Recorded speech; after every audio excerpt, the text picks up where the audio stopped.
I think the music has gotten louder. I still can't hear anything. Please shut up. Please stop. We're trying to record a very important podcast. I have things to record on the weekend, you guys, and you just constantly play music. For what reason? Like, you can play that inside of your house. You can go inside of your house and play music like I do. I don't go outside and bother people with my music. I stay inside and listen to folklore for 24 hours. Do your job and go back inside, please. I stay inside and make a Vampire Diaries podcast. Could you please be considerate Exactly. for your bad music taste? It's not even that bad. It's just like pop music. But I don't care. Go inside. Like, there's no need for you to be blasting music on a Saturday night. Like, go inside. I mean, to be fair, like, what are we doing on this Saturday night? Jordan, we're recording a podcast about the Vampire Diaries. True. But actually, we truly have no room to judge. But actually, this is a good episode, I think. I personally think this is a pretty good episode. So... Oh, I thought you were preemptively calling this episode of Afterbite very good, and I'm like, hell yeah, way to call this shot, girl. Let's go. Actually, yeah. I'm also going to say that this episode of Afterbite is a good episode because, remember, you guys, it's important to have, like, positive thinking. It's important to just project what you want to believe.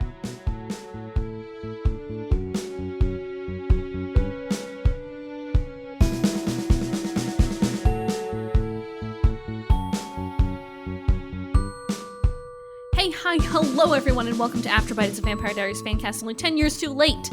I say that intro just a little bit faster every time because, like, you all know what I'm talking about by now, right? Mm-hmm. Like, this is episode 38.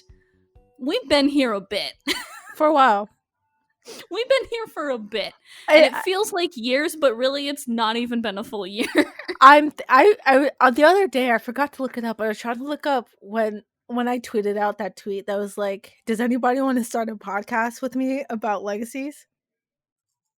Oh my god, that was forever ago. That was like might a have year been ago. More than a full year ago. Yeah. But the first episode of Afterbite didn't come out until like November. It was actually December 6th. Yeah. Yeah. It's not a full year yet, but the way that time is moving, so long. But the way that time is moving, it's about to be a year. Like, yeah. In actuality. So this week on Afterbite, we have an actually pretty good episode to talk about. I'm excited. We're talking about episode 316, 1912. This, like, okay, I can always, like, count. Well, not always, because I remember there was one episode that had flashbacks, and it was, like, not good. But, you know, for the most part, I can count on an episode with flashbacks to be good. Exactly. You can absolutely, especially when it starts out directly with a flashback.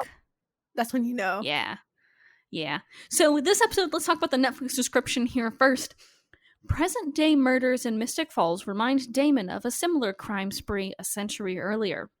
Flashing back to 1912, he recalls a beautiful vampire. So this episode starts out, like we said, with a flashback. We're in 1912. I know that might be shocking for you all, but we are just going back to 1912. I know you absolutely could not have seen this coming based on the title of the episode, but here we are. I was, really quickly, before we get into the episode, there was a series of, like, clips, you know, that they do for the recap. Mm-hmm. And they showed first, like, Caroline finding her father stabbed. And then they show, like, something with Bonnie. And I'm like, wow. Mm-hmm. It's amazing how both of them have lost parents within like the last couple of episodes. Just like, wow. Literally, though. You guys are cruel. So cruel. Yeah, I was like, what was the point of that, gang? Like, just like emotional torture? First Caroline loses her dad, and then she has to comfort Bonnie, whose mom is not going to be a vampire. So, and all of this happened because of Elena.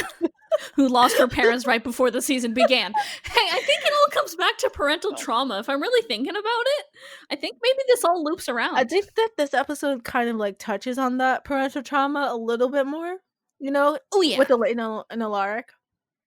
So. Oh, yeah. So we love that. We love that. We love Alaric. Do hate Matt Davis, though. Matt Davis, you know. And we do have to say it. Top of the episode, fuck Matt Davis. Do you think that one day in the future we'll have merch that just says "fuck Matt Davis" on it? I don't know if we can legally do that. I'm not gonna lie to you. I don't What if think we we? What can. if we censored his name? What if we just left it like a write your own name in? So we Yeah, just have fuck and then just 2 blank spaces where you can just write your you own can name in. write. You can write. You could even write Afterbite in there. Yeah, you could. You could. So we're not giving you a shirt that directly says fuck Matt Davis, but But if you wanted but to write it on there, we would. you could. This episode, we switch back and forth between 1912 and the present quite a bit here, and we're starting off with 1912. So, Sheriff Forbes and a Mr. Salvatore talk about how in 1912 there was the death of a councilman, and the Salvatore man is not super worried about it, but when he goes to the buggy, 1912 vehicle, who fucking knows, he gets stabbed in the back. Ooh, it was. Jinkies, gang. But also, I have we had a flashback episode this season already? Yeah, we did have it with obviously the 1920s episode, but Oh we haven't yeah, had yeah. one in a bit. I feel like for some reason the flashback season this episode felt super good, like crisp in a way, like the way it looked. Yeah. Is what I'm talking about. It just looked really good. Wait, we've had a ton of flashbacks with the original stuff. Oh yeah, but I feel We're like that was fucking dumb. Yeah. yeah, I guess so. But like I feel like I don't know. This one is the first Stefan and Damon yeah, flashback yeah. in like In a while. a time period that makes sense. Yeah. And like I feel like it just looks so good. That's all I want to say. It just looks really good. I like the set that they used. Yeah, the a lot. visuals, the visual of it does look really good. Yeah, it's weird because we've been having so many flashbacks with the original stuff, but they are so far back. Yeah. This one that is it almost doesn't feel like a flashback right. in the Vampire Diaries sense. But this one, you have Stefan and Damon in old-timey suits. Yeah. And you're like, good. oh yeah, this is a flashback. It feels good, honestly. And there are certain elements that they do with this flashback that we'll discuss later on where I'm like, thank you. That was so good. Thank you for that. So in the present day, Miss Lockwood is trying to get information about who Carol's Forbes suspect is in these murders. And Carol's not wanting to give away who it is because we walk into the jailhouse and we find that Alaric is there. He's not dead, y'all. He didn't die. He's not dead. Yet. Not yet. He is, however, shot. Mm-hmm. And they just kind of like left his bloody shirt on like that. How is that sanitary, y'all? How? The sheriff also questions Alaric about like him being he's like the main suspect, so he must have have shot himself or like stabbed himself or whatever. And like well, you know, later on you'll figure out other stuff about that. But like originally when I heard that, I was like, I'm sorry, but that's so stupid, Sheriff. Like that's so stupid. Why would that exist as a thing? Like I can't believe that was her first line of questioning. Yeah. She's like, did you stab yourself in a house? It's like, no. Huh? He didn't. No. Like that's not my first line of thinking. That's maybe my third or fourth line of thinking, but that is not my first line of thought there. Like granted, I'm not a professional investigator, but I have seen enough episodes of Criminal Minds. Right. And I'm like, the serial killers don't usually stab themselves this early into their spree. So like, you know, I don't know, like the whole like questioning of him and like him being a main suspect, like it felt so off to me because like why would she think that? Like that doesn't make actual sense, you know? It was like I said, it should not have been your first line of thought. Maybe second or third or fourth, but not first. Yeah. Damon is also there for whatever reason. Because, like, why not? But Liz tells him not to get involved, and for once, Damon actually kind of listens. Woohoo! Yay! Which is weird. He also... I'm gonna say this now. Yeah. This episode is one of the best Damon episodes I've seen for a while. Mm. There are some weird lines and stuff, but I think Damon's actions here are like, wow, that's actual character growth. Yeah. And they like parallel it nicely with 1912 and everything. Yeah. It's like actually a good Damon episode. I will And say, so I want to say that now so I don't get people fucking roasting me later. some of the choices made don't make sense to me. Like, I'm confused by them. And I guess we'll discuss more of that later, but I just didn't understand the moral of the story. There were some things that were really kind of like subtle there that were very much back in 1912. Yeah, so we'll talk about it here. So uh Matt and Elena are out jogging, and I love that they're just like setting up the duo for this episode because Ah, Matt and Elena are I love together. I They're best love friends them. again. They're doing it. I love them this episode. They've been slowly adding in more Matt and Elena scenes, and I've been loving every minute of it because I just think it's such a nice thing to remind you that they, they used to date, but they're friends now. And like, They're best they're best friends. friends, and they just show it so well. And again, like last episode, I think, or an episode or two ago, we were talking about like how sometimes it's hard to tell like character relationships and stuff like that because they don't show it on screen enough. And like, Yeah. this season at least, like they're just really showing that Matt and Elena, they're friends. They're really good friends, and they're just out here being, I don't know, like mystery gang together. Yeah, they're kind of they're our true Scooby gang for this Yeah, episode. yeah. Because they're going around doing investigations. Matt's like telling her that she, can't run away from her problems, but she's definitely going to try. Because Elena's workout regimen cannot be stopped. I love She that cannot be contained. they're running together. Yeah, they're So good. I friends. love that. I just We love you, Matt and Elena. it's just so nice to like actually get like, hey, they're friends, man. Yeah. And they weave it into the story as well, which is like should show you that it's not hard to weave that into the story. Please do it more. Yeah, it feels very natural. And I think that just comes from the fact that like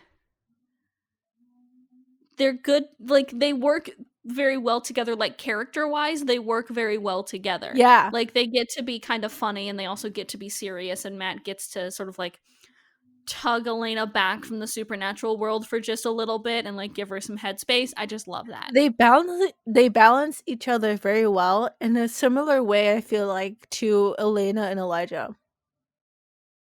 Okay. Yeah. Okay. I can definitely see that. Okay. Yeah, I'm with you there. Like they're good duos, for Elena. I think Elena's actually, maybe it's just Elena's not around the boys. Maybe, yeah, it might just be that Elena's not around a Salvatore right now, so we're enjoying it. Yeah. So Elena goes to talk with Alaric at the police station. Damon actually does try and get, like, he's not gonna get involved with this one, which is a weird one to keep your nose out of this time, Damon, but okay. He also, I have to comment on it every time I see it, but the lighting just did not do Ian any justice. Any favors? Like, none. He just looks really weird throughout this scene, and his lizard eyes are just really popping this scene. He really was like wide-eyed there, and I'm like, are you good, buddy? Like, how much coffee did you have before shooting this? I just have to know. It felt like very much the lighting, it was like very much like I was watching, like I was like in a crime show, which makes sense. They were like in a jail, you know. Yeah, they were in a jail. So I give them a I'll they're give okay it, for that I'll one. give them that one, but it just did not do wonders for Ian's face. It did not do great for his complexion. So Stefan, if you forgot last time, Stefan is going off of blood cold turkey right now. Mhm. So he's getting antsy. He's having a lot of little like nervous tics, like tapping his ring against the tabletop. And Damon is, trying to get him to go brotherly bonding so they can find out what's going on with Alaric. And he talks about a similar murders in 1912 that had a connection to what's going on now. And 1912 was the last time the town even had anything close to a serial killer. So we go to a flashback. And they do really great transitions here where they're just like, we're not doing anything fancy. We're just panning to the left And and now we're in a flashback. it's really good. And it works. It works really well. Is this the okay, yeah, this is the one where they transition via Stefan's diary, right? Yeah, they do a Dear Diary here. I love that. Yes. Okay, as someone who hated Dear Diary in season 1. Okay, Mm-hmm. number 1, what they did was they didn't say Dear Diary, thank God, because that's the Mm-hmm. worst.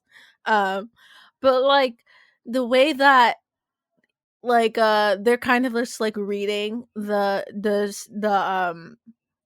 diary pages to kind of set up the scene, and Mm-hmm. then Yeah. also you have an overlay of the diary over like the flashback coming. Mm-hmm. So well done. Like I love that so much.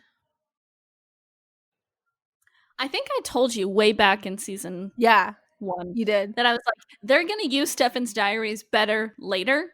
This is what I was referring Yeah. to. And I was This and the stuff that they used in Chicago and in the I'm so 1920s excited stuff. we're finally here, cuz I love like a plot device like that, you know, when it's done in the correct way. I love it.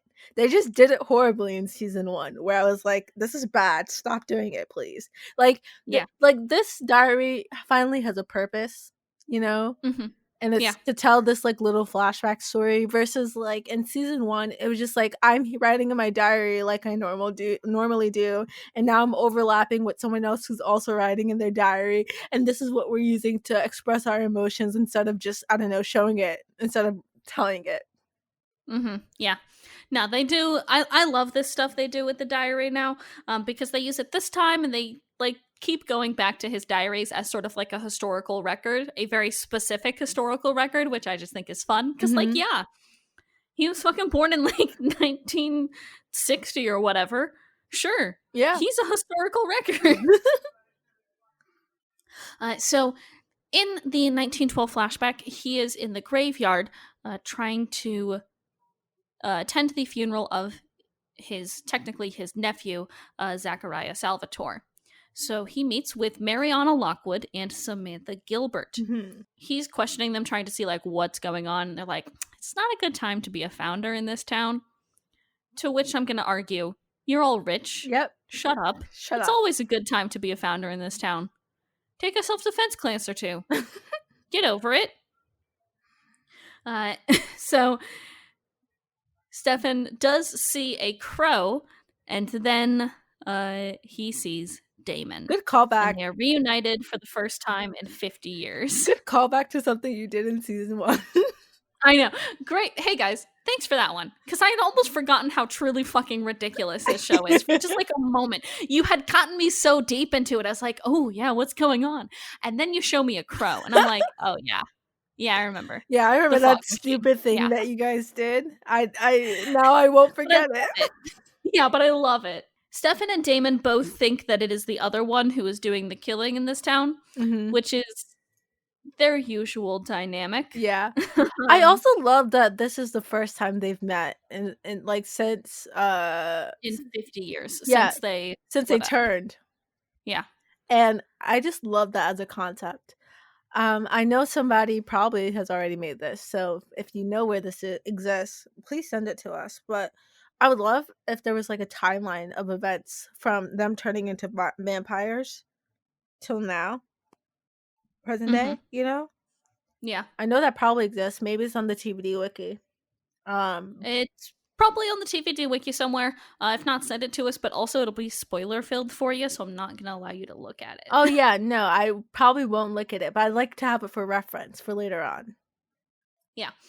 So this is the first time, and this 1912 flashback, this time in 1912 serves very well to set up all of Stefan's story that happens afterwards. Like it makes so many things make much more sense Mhm.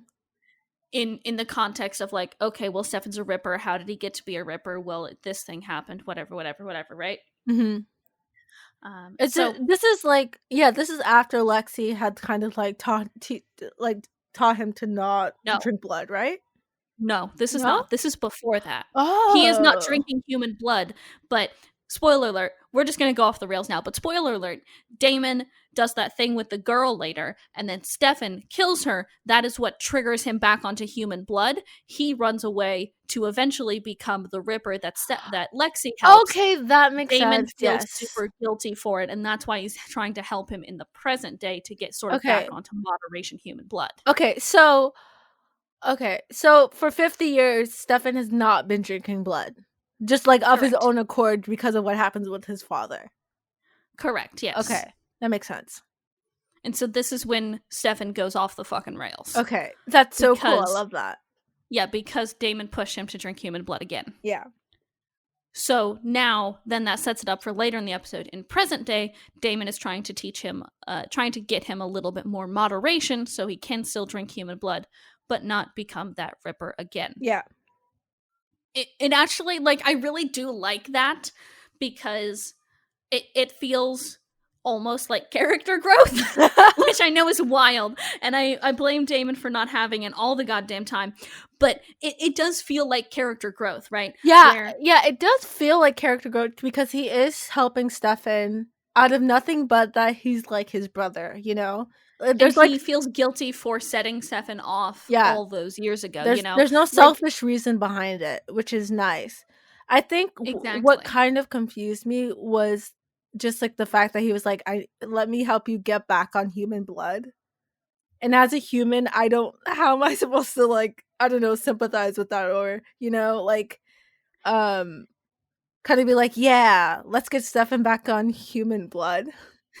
Yeah, it feels a little weird, but I always just think of it more as like moderation, you know? Yeah, like, and let's get you back on moderation so you don't just fucking murder people and rip their heads off. Yeah, I get that. Like, I get that point of it. I just think it's just a weird concept to do it around because I am human. I do not want vampires drinking my blood. I probably rather they be like Stefan and just not drink human blood.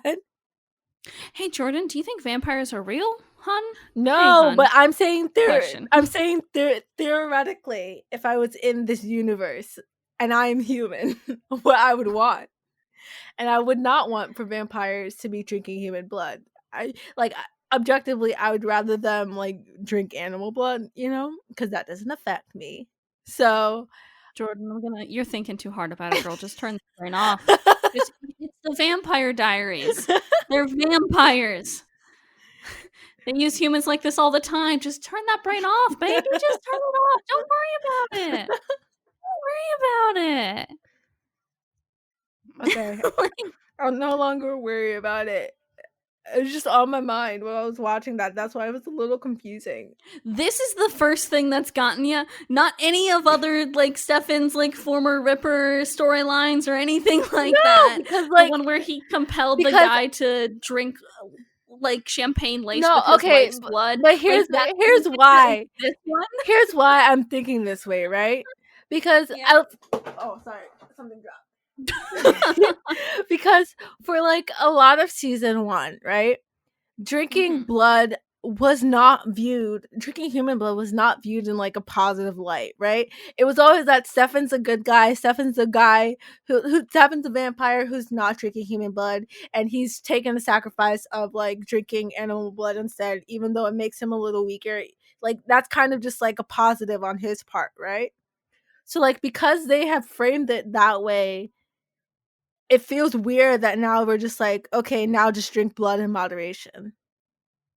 Like, drink human blood in moderation. Because at a certain point, Stefan not drinking human blood was like a positive and like seen as like a, I don't know, like a really good thing. And it kind of like is what separated him from Damon. Like, Damon was the one who was drinking human blood and didn't really care about human life, right? So like, it's just weird that now that's no longer like, there's no longer an opposition between the two, and now they're just like, drink blood in moderation, human blood in moderation, and you'll be fine. Which, like, I get that's like a good thing because that means that Stefan won't be like outrightedly like killing people, you know. But especially when he gets like tempted to drink blood. But like, especially because like spoiler alert again, there's a scene later on, like while he's like drinking human blood later on, where Elena walks in on him and she's like shocked, you know? Yeah. And like I feel like that still sets up that framing for that. Mm-hmm. There's like still a lot of that framing going on in this episode. So especially even like with the scene with Elena and Matt where they're having a discussion about it.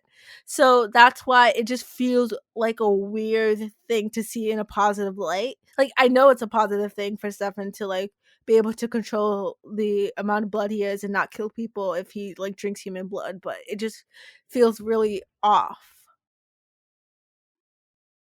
That's valid. But again, that's too much thought to put in the Vampire Diaries, dude. Just like I'm saying this seriously, but also not seriously, but also seriously. Like, just don't think about it. Okay, I'll turn my brain off. I'll turn my brain off a little bit.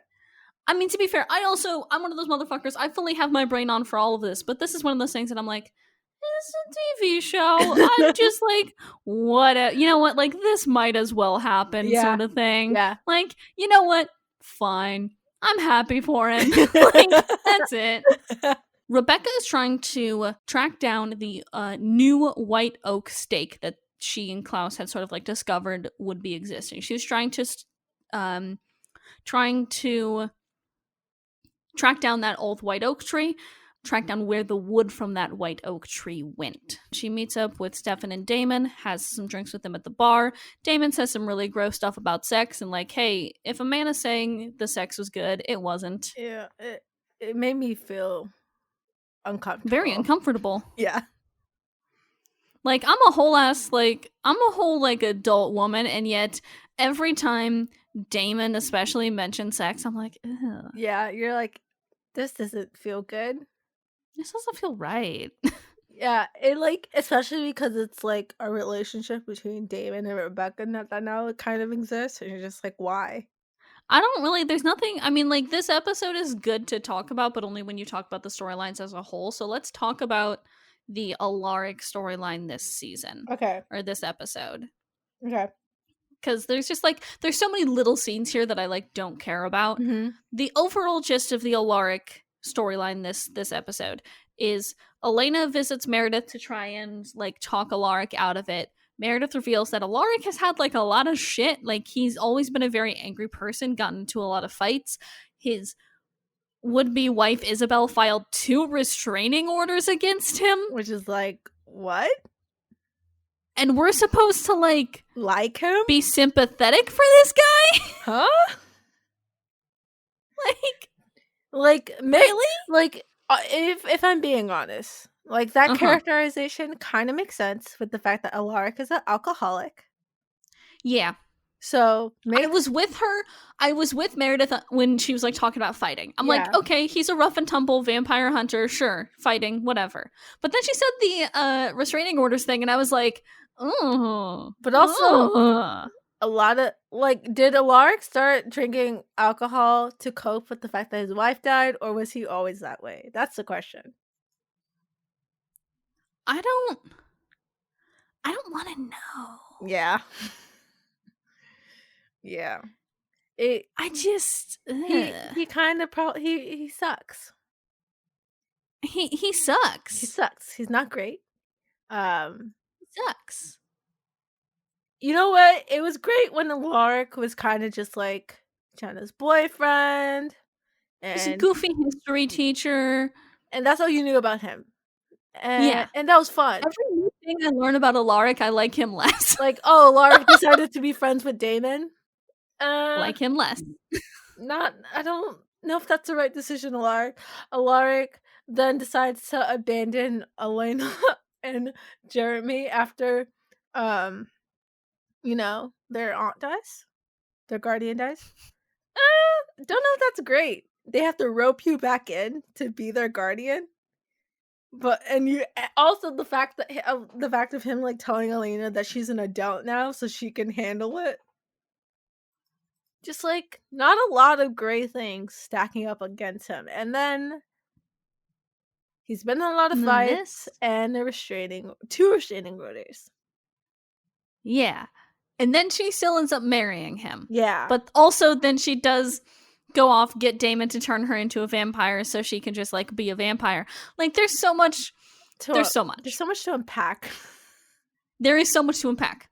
But the good news is Matt and Elena sneak into Meredith's apartment while Meredith is in surgery. Yes. And they go into her closet, find a skeleton in her closet, which is a record on all of the founding family members, especially Alaric and Alaric. They also find an old Gilbert journal that Matt sequesters away for later.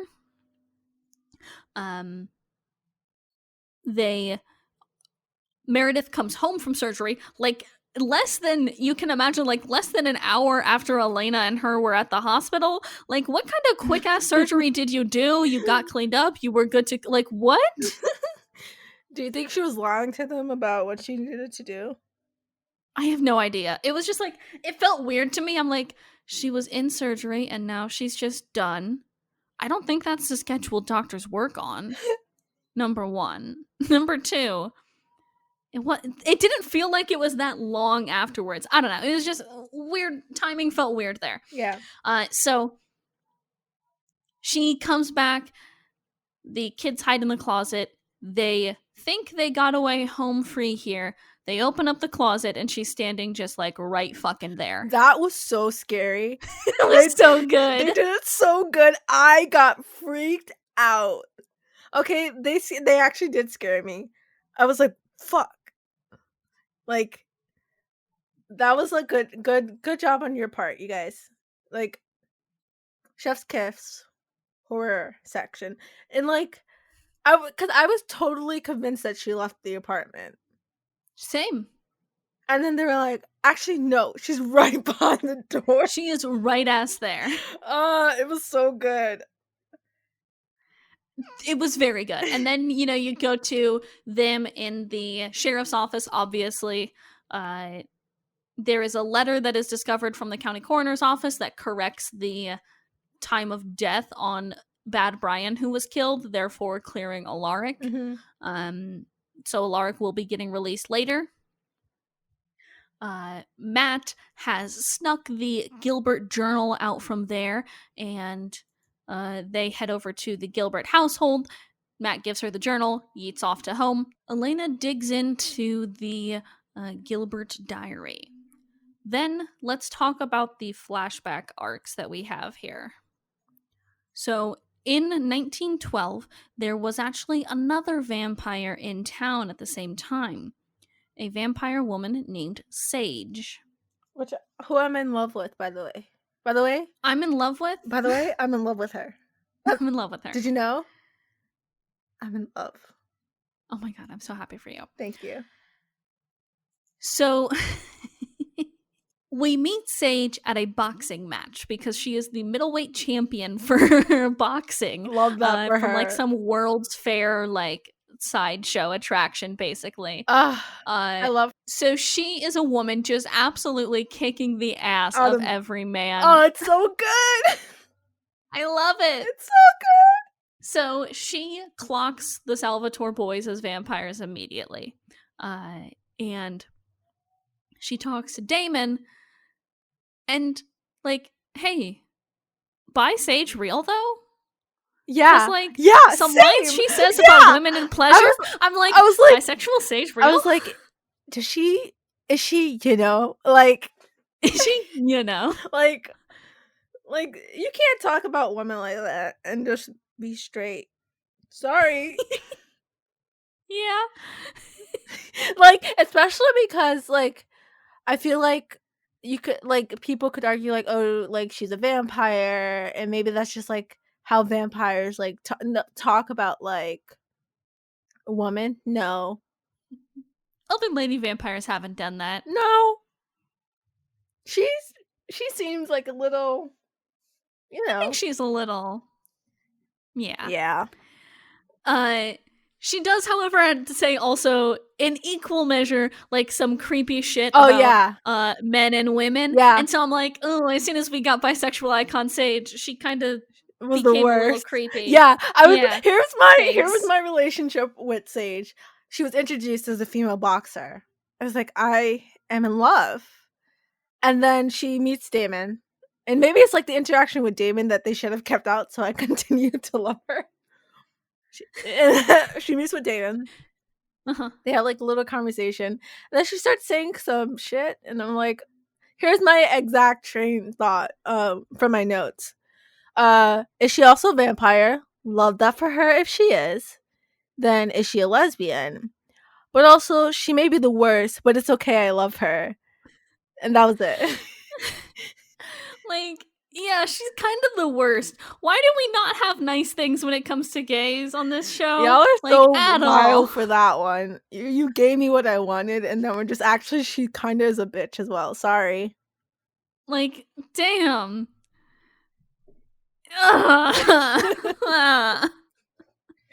Does it ever hit you that we don't get actual gay rep, no matter how small it is, until like season 5 of this show? It's so sad.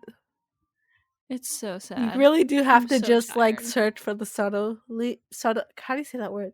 Subtleties. Gotta search for them, you know? And when you look at them, you're like, oh, this is actually kind of gross. Yeah. Y'all are vile Maybe for that you were one. just trying to make this gross and instead you just made it gay. Even so, that's bad. That means you're not good at your job. Please get better. Not even that you're not good at your job, you're just not good at women. Yeah, actually, maybe the show's just not good at with women.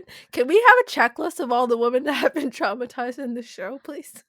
It's all of them. It's just every female character on this show. You don't need a specific checklist. Just look up female characters. Oh, okay. Mm-hmm. Yeah, maybe the show doesn't treat women. Maybe the show bad with women.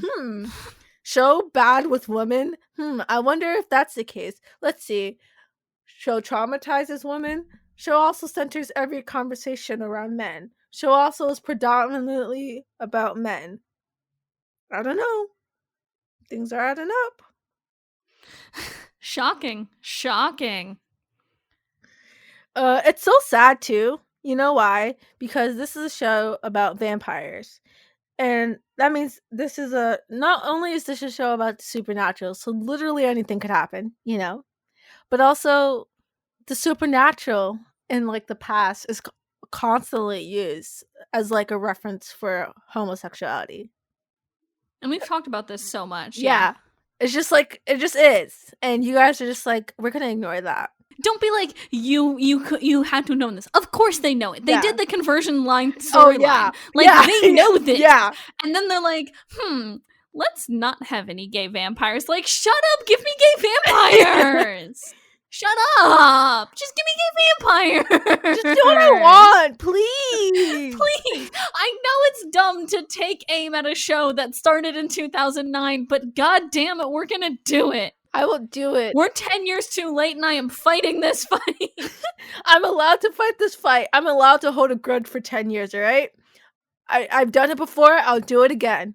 Alright? Yeah, don't fucking test me, Vampire Diaries. I know you entirely, and I know what you do to the gay vampires you do give me. I know. It's a lot. And you continue to fucking do it. You're not slick. We catch you. We've caught you. You're really not fucking slick with this shit, gang. We see it for what it is. Alright? And we're eyeing you, okay? And, again, apologies have to be made. Give an apology to me specifically for how fucking dirty you did Sage here. Yeah. Apologies need to be made. I was thinking, should we have an apology counter? But no, that would be just one every single episode. So we can't do that. But I don't know. Like, maybe like start off with something easy and get your phone out and do like a simple notes app apology. Hey gang, we did Gay Vampires real dirty back in whenever that episode aired in 2016, 2015. We just would like to apologize for that because good god, we fucked it up real bad. And then just post that I don't know. Julie Plec can post it. The official Vampire Diaries Twitter account can post Which it. is still active, by the way. Which is still active. So you guys are still active, but you haven't addressed the rampant, let's see, racism, sexism, the whole conversion therapy plotline. Like you haven't addressed any of that, but you're still active on Twitter for some reason. Explain that one to me. Explain it quickly. I'm waiting. Like, you guys Please. have no excuse. Actually, you have no excuse. I don't know if anybody who writes for the Vampire, I'm pretty sure none of you listen to this podcast. Absolutely not. Could you imagine if you listened to a podcast every week and all they did was shit on a thing that you worked very hard on? Absolutely nobody related to the Vampire Diaries listens to this podcast. It's okay. We'll get you to you somehow. You know what I know B doesn't want to do this. No, actually, I'm 100% sure that, like, actually somebody who, like, worked on the Vampire Diaries got fired and now hates it probably listens to our podcast. Yeah. I know B doesn't want to do this, but literally the only way for us to get their attention would be to go to one of those conventions, the stupid conventions that they do, and then get on a panel where we're the hosts. Really? We're the hosts of the panel. So we're gonna host a convention panel just to and then we request that the writers are the guests. And here's the fun thing too. Yeah. We could probably make that happen. Yeah. Like, if we talk to some people, we can make it happen. We could probably make that happen. I'm not gonna lie to you. And then we roast them for like a good panel session. Just like just an hour or so straight of just us like, so why'd you do that decision? What was the reasoning behind that? What was the reasoning for that? Do you regret doing that? Is that like one of the biggest regrets of your career? What have you? Do you regret doing that? And if not, have you considered regretting it? Have you donated to any organizations to make up for what you did? Like any like LGBT ones, any ones that have to do with Black Lives Matter? Like, have you put a reasonable amount of money into those organizations? Like a good chunk, especially from the money you've earned from the Vampire Diaries. Have you taken every time that the Vampire Diaries plays? Do you take that check that you get and then send it to an organization because you realize what you did was really wrong? Could you maybe do anything good? Please? We're begging? Please. Okay. We can get back on track. Okay.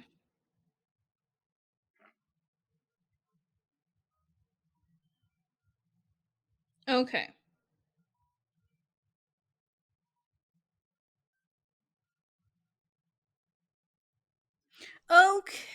Okay.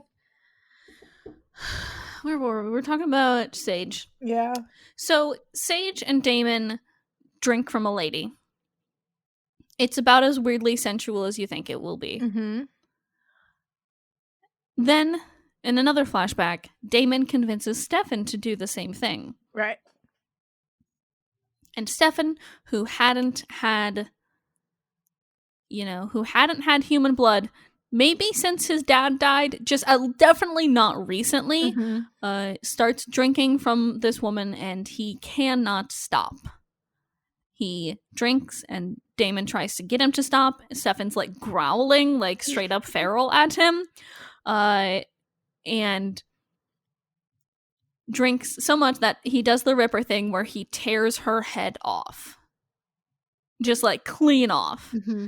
And you can see, now this was alluded to much earlier in the season or late in second season here, but when Stefan is a Ripper, he will rip their heads off and then feel so guilty about it that he'll try and put them back together again. Yeah. And you can actually see that happen in this scene, which is super cool, actually. Thank you for that. Yeah. And Damon just like looks on in horror as Stefan throws her down and then disappears into the night. And then everything clicks that is the reason why Damon is trying to help Stefan learn moderation now, because he didn't back in 1912. And then we all know what happens after 1912 as he becomes the Ripper of Monterey, and we meet him in Chicago in 1920. We kind of put that in the timeline. Mhm. Put everything involving Lexi in the timeline there of her actually helping him get out of it. I love that they've told the story out of order. I actually really do too. Like, such a good move on their part. Um, I think it really it really, like, paces the story really well so that, like, whenever you go further back, you kinda see a reference to something that happened later on. Um, and that kinda gets explained, which I really like, but also, like, the it really shows that the plot has been thought out, you know? And Yeah, and they didn't just throw it together, which is like, hold on, how it feels sometimes. there's a Yeah, I can tell. there's a If you hear those sirens, those are on our end, mhm. not yours. All right. It's going away. This is what it's like living in New York. My neighbors won't shut up, and there are police cars going every single weekend. Anyways, um, it really shows that they've thought out the plot, and with a lot of shows, sometimes it feels like they just kind of haphazardly threw things together because they didn't think that far ahead. Mm-hmm. It's really nice to see that they have thought that far ahead and that there is intention going on with character and like the way that the characters and the way that most of them, for the most part, develop. It feels good because they parallel it to at the bar in present day, uh Damon prepares a woman for Stefan to drink. Stefan starts to drink from her, which they really kind of bully him into. Mhm. But I get it. Like I understand why they kind of had to bully him into it there. Yeah, But doesn't mean it feels good. yeah, it feels very um, off. feels bad, folks. Feels real bad. And so they bully Stefan into drinking from her. He actually does manage to stop. They tear him off of her, and then he comes face to face with Elena. Yeah. And it is awkward. Very awkward. I don't remember if before or after this Elena and Matt has had their conversation. Was it before or after? Um, I think it's after. Okay. Yeah, it's after this that Elena and Matt have a conversation about why she's involved with the Salvatore brothers. I really love that scene between her and Matt. Yeah, Um, c- talk about it. she's like basically explaining how like with Stefan, she kind of feels safe in some way Mm-hmm. because her like her because he will never die, you know, like her parents have. Um and for me, that made me feel like so sad, Mm-hmm. you know? And like it really kind of broke my heart for Elena because the fact that she's had to deal with like so many of her parents dying. And this is what I was kind of referencing to earlier in this episode of Afterbite, but like I saw like Bonnie and Caroline both have had to deal with recent parental death trauma. And Mm-hmm. you know, Elena has to deal with that too. Is still dealing with that. I don't know if she'll ever get over that because it's hard to lose your parent, especially her parents, and then also her guardian Aunt Jenna after like only really being around in her life for a year. You know, um, Mm-hmm. so it really is heartbreaking to see Elena have to go through that. And again, just like I feel like most times when the girls are put through trauma, it's really more for like a shock factor, if that makes sense. Like, oh, like, Mm-hmm. whoa, this crazy thing just happened, and now they have to like kind of deal with it. While with Elena, I feel like it's not as bad with the other girls. Like, I don't think they're necessarily just doing it for trauma, if that makes sense. Like trauma shock No, but value. it also sometimes feels like they do, but yeah. Yeah, I guess This in this storyline I can say instance, they've been this better about it yeah, recently. this instance it does feel more like just like character depth and like trying to understand the character a little bit better. And like Mm-hmm. it makes sense, you know? And for me, at least with this particular scene, it wasn't, like, very, like, "Oh, this is something traumatic. Look at Elena deal with her trauma." It's more just, like it's just, like just a reality of the statement that she's, like, had to deal with losing so many people in her life that she just doesn't want she wants to be with someone that she doesn't have to lose, which is, Mhm. um, really amazing. And then also, Matt, she's like Elena's like, "Oh, you probably don't want to talk about this," and Matt's like, something about, like, how it's easy to, like, talk about with the people you love or something like that, like, hinting at the fact that Matt still, like, loves her, you know, even Mhm. though they've broken up, which I think is, like, really sweet. Yeah. Matt and then also Matt, pulls out in that same scene, Matt pulls out the Gilbert journal, Yeah, and he's like, "Sometimes it pays off to be the only normal one in a town full of vampires. Nobody pays attention to me." And he just like, "Matt, I love yeah, you. man. Like, Yeah, bud." sometimes you get on my nerves, you know? Sometimes you do stuff and I'm like, "Shut up, Matt." But then you do stuff like this, and I'm like, "Matt, I love you." Now it's like, "Matt, shut up," but in like a friend way instead Yeah, of a mean way. Like, yeah. "Shut up, Matt. I I love you." I think it's interesting because you know, Matt has had dynamics with Caroline and both Elena, Mhm. and, like, with Caroline, he was kind of he was, like, very sweet sometimes, but also, like, very, like, "You're the worst. Stop." Yeah. Um, so it's really interesting to see his character kind of revamped in relation to Elena. Like, he's kind of just, like, sweeter on her, which is interesting. Yeah. This is just like I like Matt when he's not in a relationship with one of the women because he's much more sweet to them when he's not in a relationship with Yeah, them. yeah, I Which, agree. wow, men, get your shit together. But also, like, yeah, I get it. It's easier to be like friend sweet when you're just friends, right? Yeah, Also, here, Alaric finally comes back from prison. He walks in, Elena hugs him, they have a moment. very sweet. Love that for them. So let's finish up with the Gilbert plotline here because it takes a wild turn. Mhm. So this one we have to do in order of the scenes Mhm. because so much happens. It's wild. It takes a wild turn, y'all. So Elena's reading from the journal, and Alaric comes downstairs, asks what she's reading, and she's like, "I thought this was a journal from Jonathan Gilbert, but it turns out it is a journal from his granddaughter Samantha, who went just as crazy as he did." And Alaric's like, "Well, now you got something to look forward to, kid," which is very ironic, and I do love a lot. So, uh, then we go back to the Salvatore house where Stefan went digging in the archives and he found something about the murders from 1912. While they never officially arrested anyone, they got a confession 10 years later from Samantha Gilbert. You're like, "What?" Says that she went crazy and she was locked up in an asylum because, obviously, I mean, it was 1922. Yeah. What do you do with a woman? You lock her in an asylum.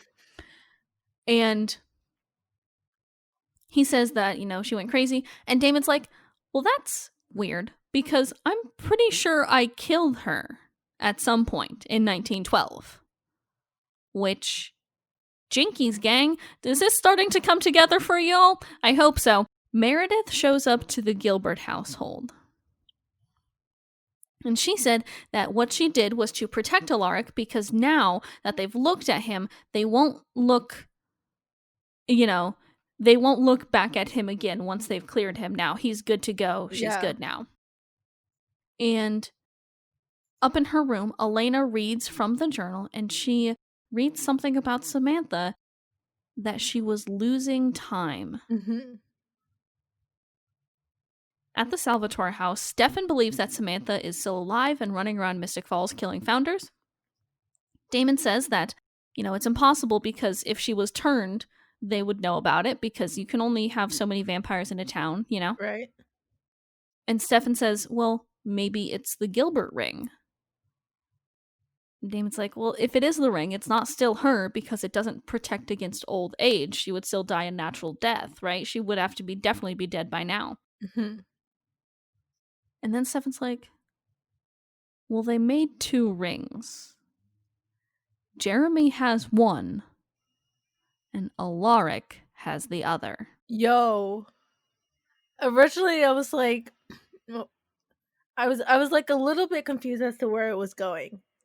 So originally, I thought maybe like before they said this, I was like maybe Samantha's still around and she's like causing trouble, like as a ghost. Maybe they're doing something more with ghosts. Mm-hmm. And then they're like, nope, it's the ring, and I'm like, huh? And like, still at this point, I was in denial. I'll say. And then what Meredith says next sort of really drives it home here. So Meredith says that all of the victims obviously were killed with Alaric's weapons. So he's the fucking murderer, right? Yeah. Like, you know, but then Alaric's like, well, I was attacked. Meredith says, well, your wounds were self-inflicted. Alaric's like, I would know if I stabbed myself a bunch of times in the stomach. Yeah. So, and then she's like, well, have you had any blackouts? Have you lost any time? Wonder how long that ring is going to keep working for you. And you know, the thing about Alaric, right, is that he's an alcoholic. So like when you hear blackout, you're like, well, yeah, maybe he's had blackouts. He already lost time. Like he's an alcoholic, like of course, you know? Mm-hmm. Yeah. Continue. And then Elena comes down the stairs. As Meredith says, you know, something similar happened almost 100 years ago. Elena comes down confirming, you know, Meredith might be right. And then in one final flashback, we see the thing that we saw at the very beginning of the episode, Zachariah Salvatore walking through that park, and he's stabbed in the back. And this time, we see the face of his killer, Samantha Gilbert, wearing the Gilbert ring. What the fuck? And, whoa. And like, here's the thing. Like, up until like the last minute before like when Meredith is like explaining like blackouts and stuff, I was like, am I even supposed to trust Meredith? Like, I don't know if I fully trust her. Yeah. And I was like, maybe she's like related to Samantha Gilbert. Maybe like that's why she's trying to trick Alaric into thinking that it was him. And then Elena comes down with that book, and I'm like, oh shit, is it really him? Oh shit. And then like, and then they confirm. And the confirmation is so good. I'm not gonna lie to you, this plotline still knocks me on my ass. Yeah. This is the second time seeing it. I know what happens. Like, I knew from the moment the ring started, like, stopped working with Alaric, I'm like, I know what's gonna happen now. I knew this. I watched the show fairly recently, right? Yeah. But it still knocks me on my ass every time. It's such a good storyline. You're like, Alaric is a serial killer. He doesn't even know it. The Gilbert ring is like possessing him. That's so fucking cool. That's so cool and wild. And what a concept, you know?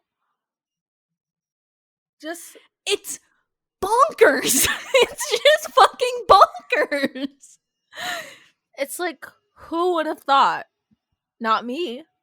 Like no one saw it coming. And they do it so well because up until this episode, for a large amount of this episode, I still thought that it was Meredith doing all of these things, and she would. Yeah, I was looking at your notes, and I'm like, there are so many notes of Jordan not trusting Meredith and thinking Alaric's innocent. This is gonna be so good. Yeah, because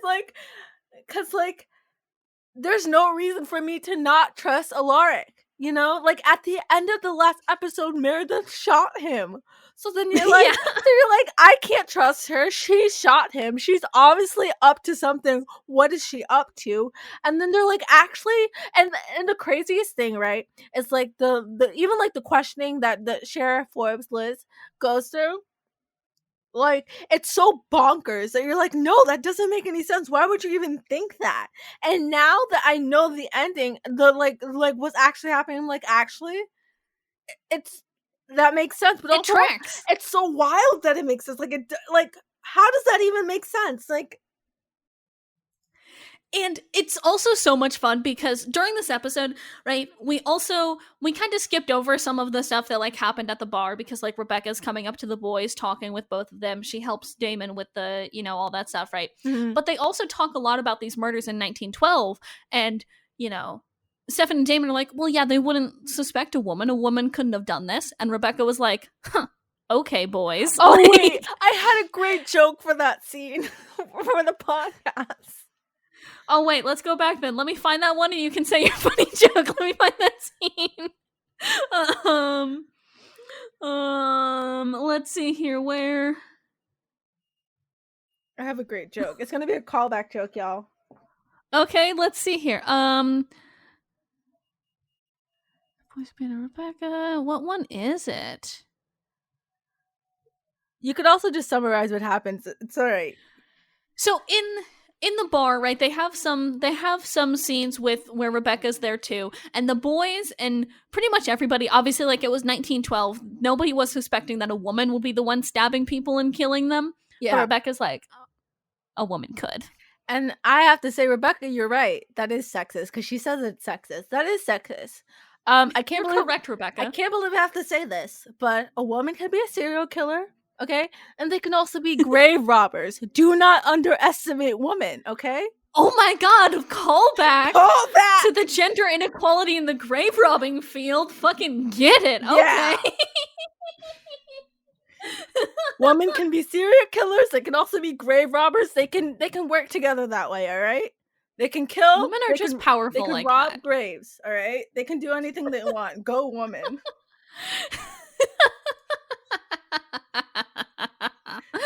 Oh yeah. Okay, good one. I'm Thank glad you. we went back for that one. I'm glad we circled back around. I just saw that in my notes. I was like, wait, no, that was a good joke. We have to go back for that. We have to go back.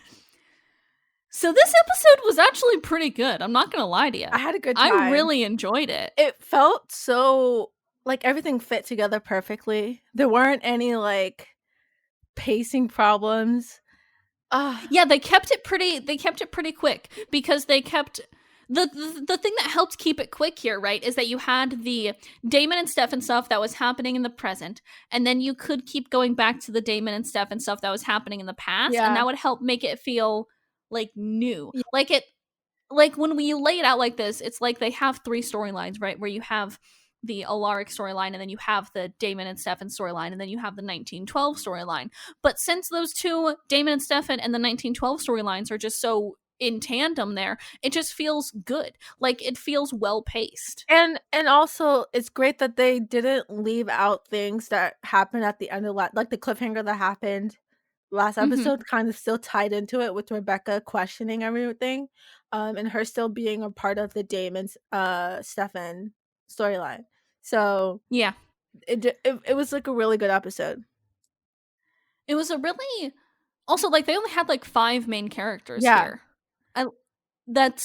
I think like we talk about those episodes that they have all of the main characters, all of them doing other things happening. I like this one because it's a pretty like a smaller crew, right? Yeah. You have Matt and Elena on one end, and then you have Damon and Stefan and Rebecca on the other end. And it feels like it's not one of those ones where they have like 4 storylines and they all they're all just like centered around one thing that kind of all connect with one another, which is great. Yeah, it's very nice. Hey, Jordan. Yes. What are you going to rank episode 316, 1912? Originally, I'm just saying numbers at this point. Originally, I was like, this episode is good, but is it high enough to meet like a really good episode? And I have to say, I really enjoyed watching this episode. Like, I had a good time. I liked all like it's like a good episode to talk about. I liked all the storylines. I liked all the characters, how they worked in this episode.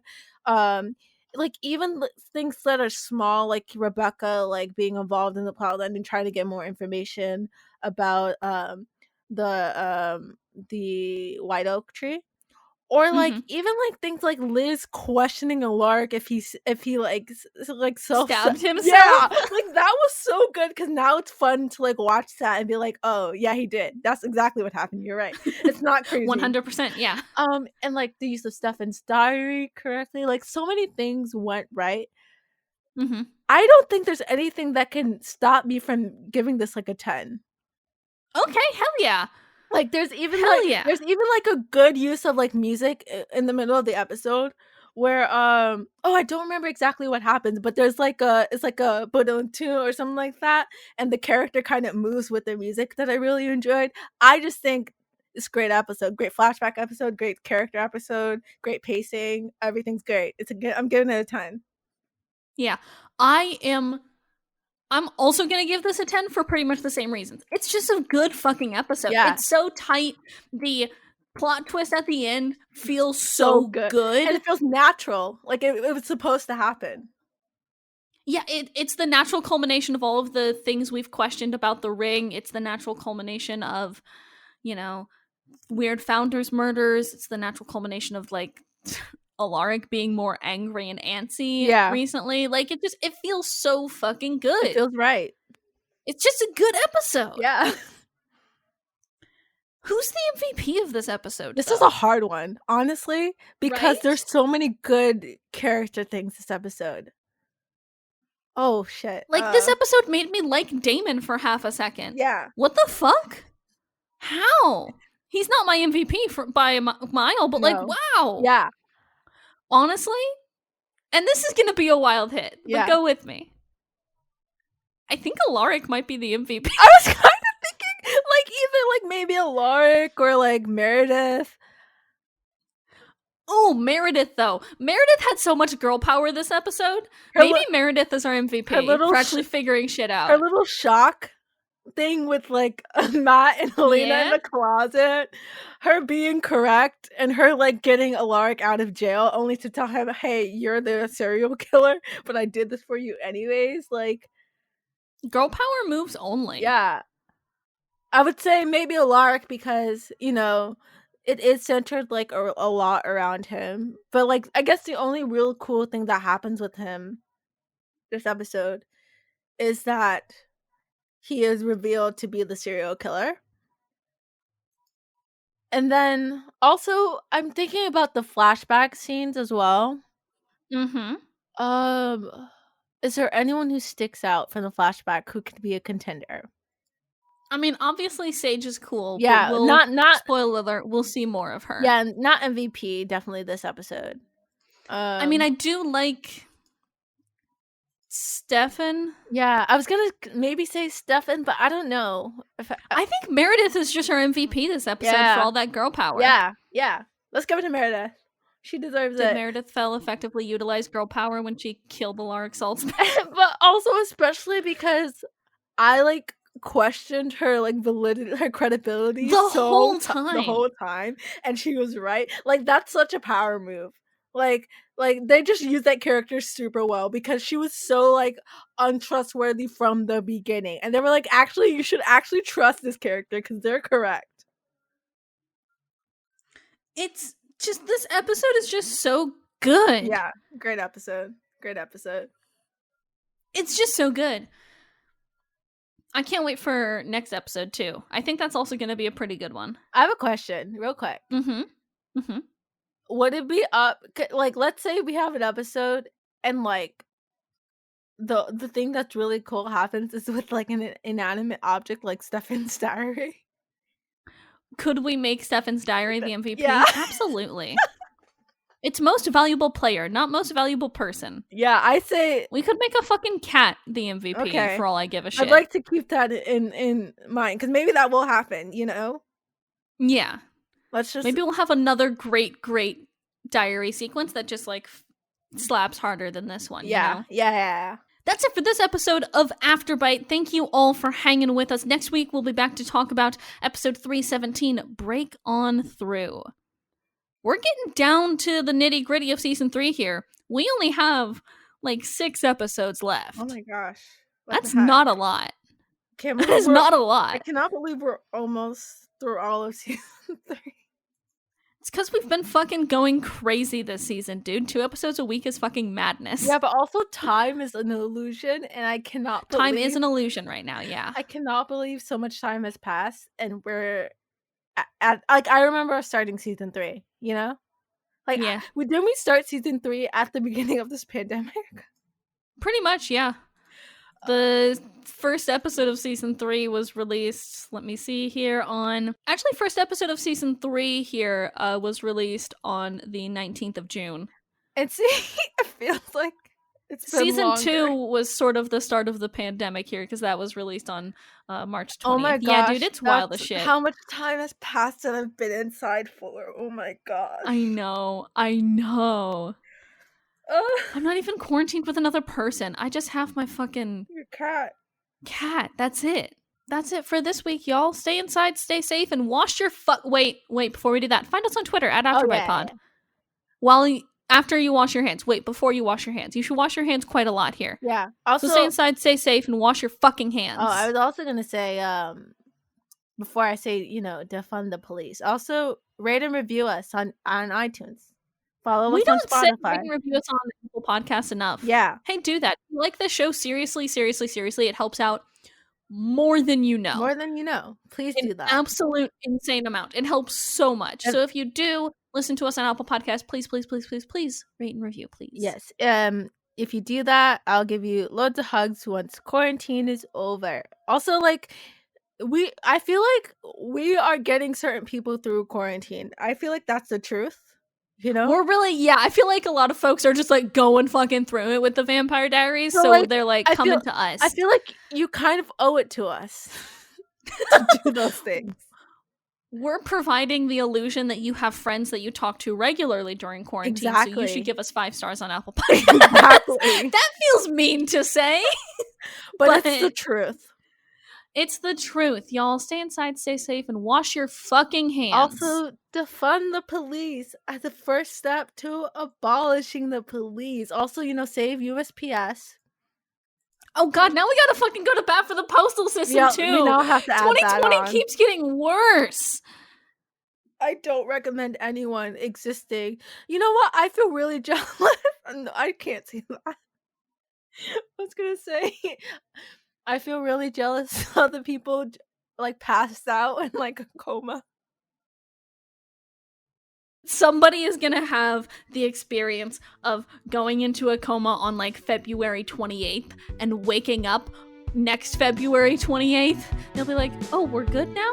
And they'll be like, "Oh, what did I miss?" You missed so much. Everything. So much.